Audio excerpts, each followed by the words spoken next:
Mark, a disappointing result in the end. What did you make of it?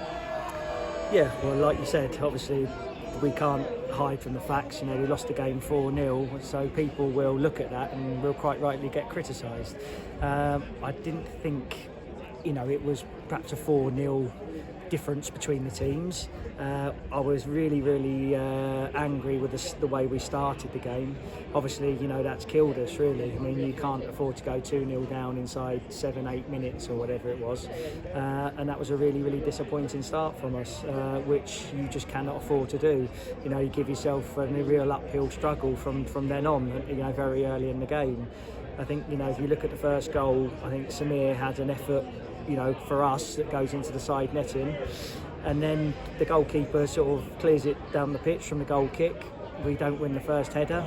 I think we made a bit of a meal of the sort of second bits as well, and the lad goes through and scores. It's just simply not good enough. We didn't win anywhere near enough headers all first half against sort of two strikers that are clever and good players, but we've got to be much more domineering there at the back. There was incidents where our sort of right back was coming to sort of try to win the ball, and the centre half was sort of trying, not good enough dealing with the first ball. The second goal, obviously is a little bit of play down our left side, a 1-2 that we didn't really sort of deal with, and we find ourselves 2-0 down very early on in the game. I actually then felt that our reaction to that was quite positive.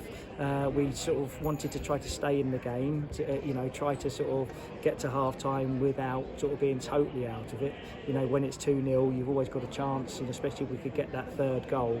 And I actually thought for 25-30 minutes in the second half, we were probably the dominant team. We had a lot of possession. We got ourselves into some good areas. Didn't really pull the trigger enough at times, in and around the box. I was thinking, maybe we were looking for the perfect opportunity, and we could have sort of maybe, had a shot a little bit earlier at times. But I thought, we were sort of looking as though that we might be able to get one back and maybe sort of fight for a finish. But then the third goal with sort of 10 minutes to go has obviously killed us. I think a mistake from us in the middle of the park. I don't like to name names on camera and crucify players. I don't think there's any point in that at all. At the end of the day, I'm the manager and I need to take responsibility as well, which we are trying to do. But we make a mistake there, gave the ball away needlessly in the middle of the park, and they caught us on the break.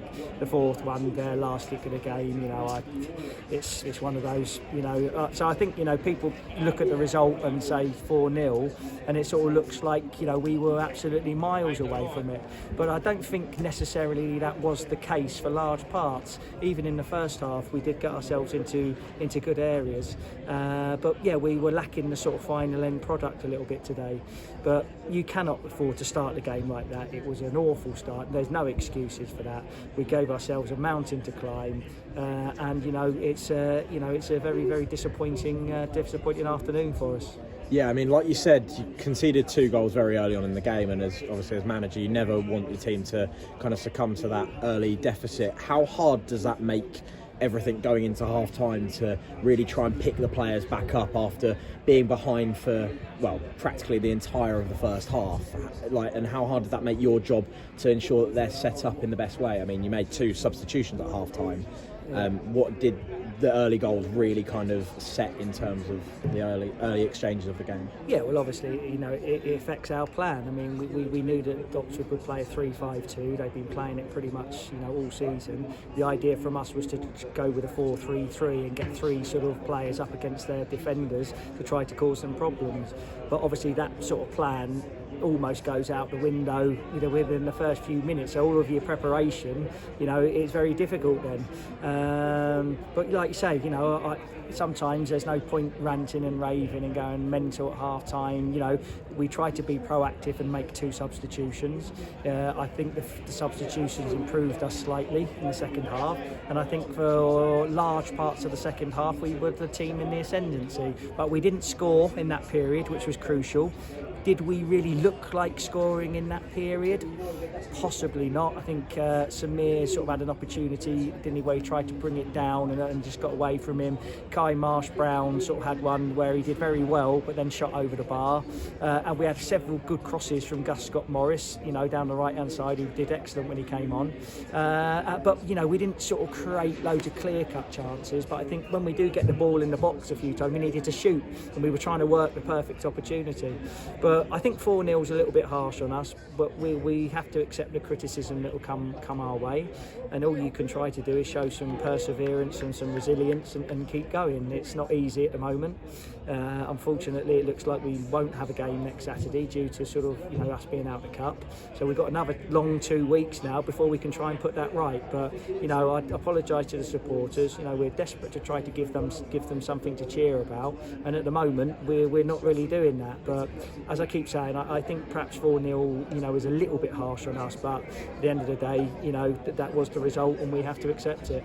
Yeah, I mean, you alluded to earlier, there was that kind of half an hour, maybe a little bit longer period in the second half where arguably we were the better side and very easily could have gone and scored. You said we've created some chances, we've looked positive, and we had one on the near side where I think it was JJ Lacey's taken the ball up to the byline and gone to flick a ball in, and it's kind of hit off the opposition. I don't know how much of a view of that you had. Yeah. I'm not sure what you make of that. I think, but it's those kind of fine margins, isn't it? Yeah, At 2-0, you need the goal to get back in, Yeah. and it's not quite happened, has it? We perhaps needed that little bit of luck. We did have a little bit of a penalty shout. There wasn't much appeal to be. But I think, in all fairness, I have seen them given, but I understand why it wasn't. The lad was quite close to the ball, and I think it sort of hit his hand. It probably would have been a fortunate one for us.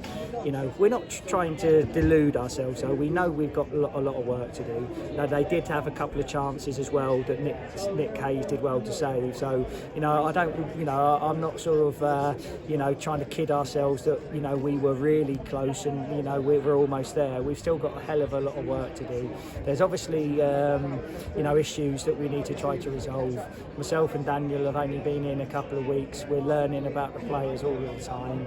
We've got a big problem with obviously conceding goals. I mean, that's another 4 we've conceded at home today. We've conceded 4, I think on another occasion this season we've conceded 6, we've conceded 3. So if you look at our goals against record, we're averaging nearly 3 goals a game against. Now, no matter how good your strikers are, you're never going to win anything conceding the amount of goals we are at the moment. So that's a massive problem we've got to try and address. We know what we've got to do to try to improve. This time of the year is always difficult trying to attract players. We do need a couple of more physical players in the team to go with the good footballers that we got.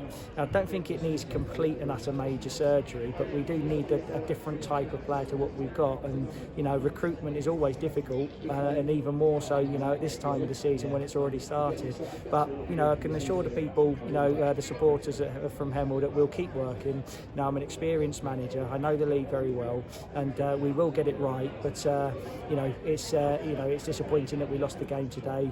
But perhaps, as I say, 4-0 was perhaps a little bit harsh on us. But we accept it, and we have to go again.